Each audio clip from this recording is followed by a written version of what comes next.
What's up everyone, it's me Johnny. As promised, I want to keep the channel as active as possible while Rob is away and the podcast is on hiatus. As you all know, Rob is about to travel overseas to fight Khamzat Chimaev. So in the meantime, I want to be doing news videos, predictions videos, and of course, recap videos. And speaking of, we need to recap UFC Fight Night that just took place in Louisville. I was expecting to get on this video a very happy man. There was a lot of good fights, a lot of nice finishes, a lot of feel-good moments as well, especially with Dominick Reyes, and we'll be talking about that and the other fights in a second. But after the main event, my mood has been significantly brought down, and you probably all know why. There was a very controversial moment in that main event. So let's start off with that. We'll go in reverse order for the main card. But Jared Cannonier was fighting Nassourdine Imavov, and let's go round by round, and then we'll get to the controversial moment in round 4. So round 1, clearly Jared won. He had more significant strikes. It was really troubling Nassourdine in the first round. Round 2, Nassourdine definitely came back a little bit. I think by the time it got to it was 30 seconds towards the end, and it was 17 and 17 significant strikes. And then there was a bit of a flurry in the end where Nassourdine was catching Jared a little bit with a couple of combos. I thought in the end, he just pipped that round, so I would have given the second round to Nassourdine, so 1-1 at that stage. Round 3, it was definitely Jared's round. He had way more, not way more, but he had more significant strikes. There wasn't too much output in this fight, to be honest, because Jared was engaging in the clinch a lot against the cage. And to be honest, he wasn't doing too much with it. He started to do more in the clinch, at least doing a little bit of dirty boxing, but wasn't really the highest output fight in the world. But still, I would have given round 3 to Jared. So going into the 4th, I thought it was 2-1 Jared. And then we have the very controversial moment in the 4th. So, Imavov, did catch Jared with the right hook, right? Clearly he did. Clearly Jared was rocked a little bit. His equilibrium was out. He was trying to get away from that. And Nassourdine followed him up, was continually engaging with him, knew that he had him troubled. And then Herzog just called the fight. It was a very, very early and bad stoppage. I know he is a very good ref, and these things happen. And yes, you have to admit, Jared's equilibrium was out. He was out on his feet a little bit, but the stoppage was way, way too early. Jared was still moving, and as soon as the fight was called, he said that to Herzog. He said, I was still moving. Yes, he got caught, but he was still active. He was still moving. He could have given it at least another 10 seconds and see what would have happened, because he probably would have lost that round. Let's be honest. If the fight wasn't called and Jared managed to survive, he probably would have lost that round. But in my book, that would have made a 2-2 heading into the 5th. And then who knows what would have happened in the 5th? Maybe Nassourdine would have taken it. Maybe Jared would have survived and taken it, because we know how much of a dog Jared is. I thought it was a complete disservice to both of the fighters for calling it that early. It was a bad stoppage. And I ultimately feel horrible for Jared, because Jared now, he's 40, right? He doesn't look bloody 40. I asked my wife who was watching the fight, I was like, how old do you think he is? She was like, he's like late 20s, right? Early 30s maybe. Jared is 40, right? And even though he looks good at that age, he's getting a bit older, right? And this was probably, if you look at it objectively, that was probably his last run at getting a title shot. He has really wanted that title opportunity. And even though there's a lot going on in middleweight division right now, obviously with Sean Strickland just beating Paulo Costa, with Khamzat Chimaev against Rob being a title contender fight, that's what Dana said when he announced the fight. And then obviously we have Israel Adesanya waiting in the wings, probably going to be fighting Turcios. There's a lot going on in that division, but still, I thought Jared was making significant strides towards getting a title shot at some stage, whether it was after beating Imavov or maybe another win after that. He was getting very close there. And now that he's lost this fight, even though he was rocked, right, it was a bad stoppage, and he's probably not going to get another opportunity after this, right? He might be able to get another fight because it's seen as a bit of a robbery, let's say. And maybe if he gets another win, he might be close to 41 at that stage. Maybe he can make another stride towards the title, but I just don't see it happening anymore. I think that stoppage was so bad, and given the point in his career, given the state of the middleweight division, now Nassourdine is making his way up the rankings. When is Jared ever going to get another shot? I think that completely screwed up his career, effed up his career, and I'm so upset for Jared. He was doing really well in that fight. I like him as a fighter. And man, it really ruined my mood. I'm still busy. You can see I'm visibly upset about that decision. And look, it's not Nassourdine's fault. People were booing him at the end, but I think they were booing the whole thing and also his friends. So, it was a bit of a USA thing going on there. They were chanting USA in the crowd. So I expected a bit of a boo, especially, with how the fight ended. But it wasn't his fault. He was taking the opportunity. He had to stop the fight when the ref called it. So it wasn't Nassourdine's fault. And he was doing well in that round. You have to give him credit for it. You have to give him credit for catching Jared. And Jared's not easy to catch. He's a very strong, good fighter. But I just feel horrible for Jared, and I don't know what this means for him. And I really hope that Dana sees that, gives him another opportunity. I don't think he's going to be fighting Imavov anytime soon. I don't think they're going to run it back, but have him fight someone else in the middleweight division. I'm just upset, bro.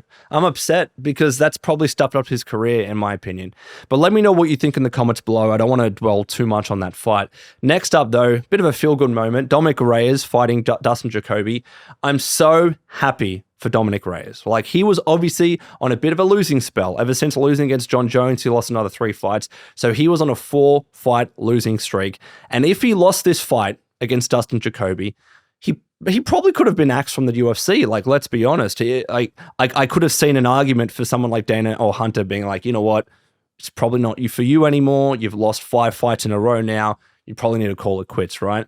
Although they haven't done that to others in the not in the division, but others in the UFC, like Tony Ferguson, for instance. So maybe they would have given him another 1 or 2 chances. But he really needed a win. And he absolutely delivered, brother. And Dustin Jacoby was looking all right heading into that moment, that pivotal moment. But then he just got caught. Beautiful, beautiful big left hand. Then came in with another left jab, the knee, stopped the fight. Dustin Jacoby was really, really hurt there. And I'm just so happy for Dominick Reyes. And I think he was saying going into the fight, he's not just back, he's better. He looked really good. He looked bloody good, and I'm just happy to see him get a win because a lot of us know how controversial that Jon Jones fight was, right? Arguably, he won that fight. But then it just started this downward spiral for him, and you couldn't, he was losing fight after fight after fight. So it was hard to see him in that position, especially given how well he performed against Jon Jones, who's considered, pound for pound top fighter in the world. According to Dana anyways, I would still say that it's Islam Makhachev. But it was really bad to see Dominick Reyes after that losing streak. We wanted to see him get a win in the column, and he finally did that. And it's just good to see him there. And I would say a good fight for him is probably Anthony Smith. I don't think you would take Dominick Reyes too high on the card because, yes, he's fought a lot of good fighters in his previous fights, but he lost those fights. He lost 4 fights previously. He just got 1 win. You can't have him fight a fighter too high on the card or in the ranking, sorry. I think Anthony Smith is a pretty good fight. Anthony Smith, bit of a controversial figure. I think he gets a lot of hype behind that fight. So I'm just very happy to see Dominick Reyes win. Very, very good win for him.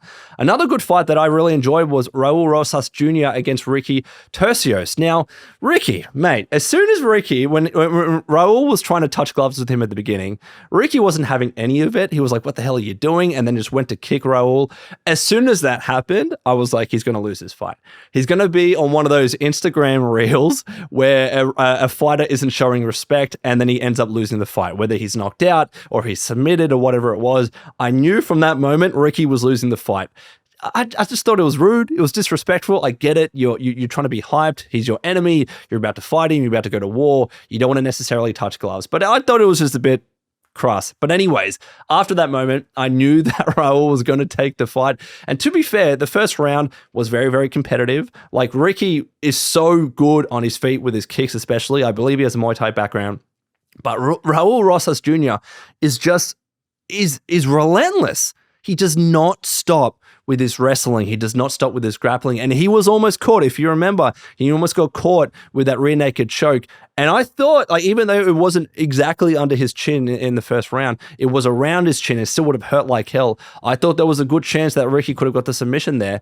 But somehow, Raúl managed to turn it around. And then in the second round, it was more of the same. He was just relentless with his wrestling, took him to the ground, submitted him.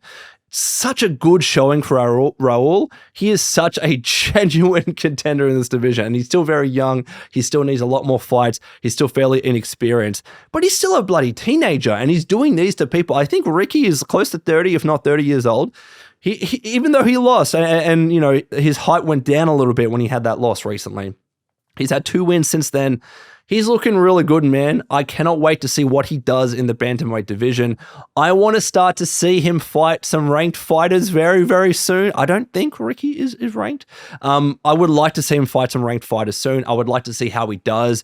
But and this is the thing that I like about him. He's not just a wrestler. He's always looking to move. He's always looking to advance the position. He's always looking to try and get a submission. And that's what he did in this fight. It was very exciting. I love him as a fighter. Great win from Raúl Rosas Jr. Let's talk about some of the other fights as well. Brunno Ferreira against Dustin Stoltzfus. Look, Dustin was looking pretty good, right? I would say Dustin was doing pretty well. He almost I think he was going for a Peruvian necktie at some stage. And I thought Brunno was struggling a little bit. Dustin was doing everything that he needed to do to keep in that fight because we know how, like, the Hulk, I don't think he's ever seen a round outside of round one, right, in the UFC. So he could have easily knocked him out at any stage. Dustin was doing everything that he needed to stay in that fight. But then Brunno, man, absolutely caught him. That spinning elbow, that back spinning elbow, could knock out anybody. I don't care what division you're in. That thing was brutal. And not only did he get one off, he got two off. The first time he got that spinning back elbow off, that was the start of the end there. And then he just went for it. And then again, another back spinning elbow. This was a good stoppage, right? This was absolutely a good stoppage. You could see after that elbow, he was gone. He was absolutely gone. I think he was trying to stand up, but there was no way that that fight could continue. So in my opinion, from Herzog, this was an example of a good stoppage. The first one, the main event, the second one after that was definitely not an example of a good stoppage. This one was. It was a brutal TKO win by Brunno Ferreira, and he called out Bo Nickel. I like that. He was like, let's do some judo versus some wrestling. I think him versus Bo Nickel could be a really, really good fight, especially because I want to see Bo Nickel get knocked out. I want to see more of that back spinning elbow, but that was a really good showing from Brunno Ferreira.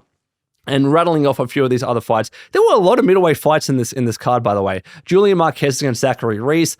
Zachary Reese, bro. Like, what more can you say about this fight? Wins by TKO in the first round. I think it was less than 20 seconds. Beautiful combination. Caught him with the right uppercut. Really, really nice win. I believe he was the underdog heading into this fight as well. So an incredible showing from Zachary Reese. Really interested to see how he goes in the middleweight division. Then we also have Miguel Baeza against Punahele Soriano, or Puna. Dude, Puna, wow, he looks really impressive at welterweight. I think this is a much better division for him, much better weight for him. And round one was definitely a bit more competitive, I'll say, even though in the end, clearly Puna won that fight, won that round. The rest of the rounds, you could probably say were 10-8 to Puna. I would definitely say round two and round three were 10-8 to Puna because the amount of significant strikes that he pulled off were insane. I think the numbers at one stage, I have it written down here, 201 to 19 significant strikes at some point in round three. That is a huge disparity. Like, Puna was just absolutely bringing it. It was a lot of, grappling, wrestling, but that ground and pound was brutal. He was getting tired with all the ground and pound that he was doing. Really, really strong showing. And I do agree with the scorecards, 30-25, 30-25. I would say round two and round three were definitely 10-8s. Maybe round two could have been a 10-9. That's some argument there, but to be honest, I think that was a 10-8. I think round three was a 10-8. And I'm not angry with the 30-27 either. I think 27 is fine. It was still a unanimous decision. Puna looked really good. He needs to stay at welterweight. Very nice showing from him. So overall, I thought this was a fun card. We had TKOs, we had submissions, but it was let down by that main event. And even if it saw the distance, as I mentioned, it wasn't the most high output main event in the world, but because he was robbed. You know what? I'm going to say this. I think Jared Cannonier was definitely robbed. It was way too early of a stoppage. If the round went on and he would have lost that round, clearly he would have. Maybe he could have come back. I doubt it though. Then it would have been 2-2 heading into the last round. And I thought there was still a chance for Jared to take it in the end. But now we don't know. Now we'll never know. And then who the hell knows what's going to be happening with Cannonier after this. Good on Nassourdine. Again, it wasn't his fault, but I'm just upset by that whole situation. Let me know what you think in the comments below. Let me know if you want to see more videos from me on the channel while Rob is away. But until next time, please take care of yourselves, and we'll see you then.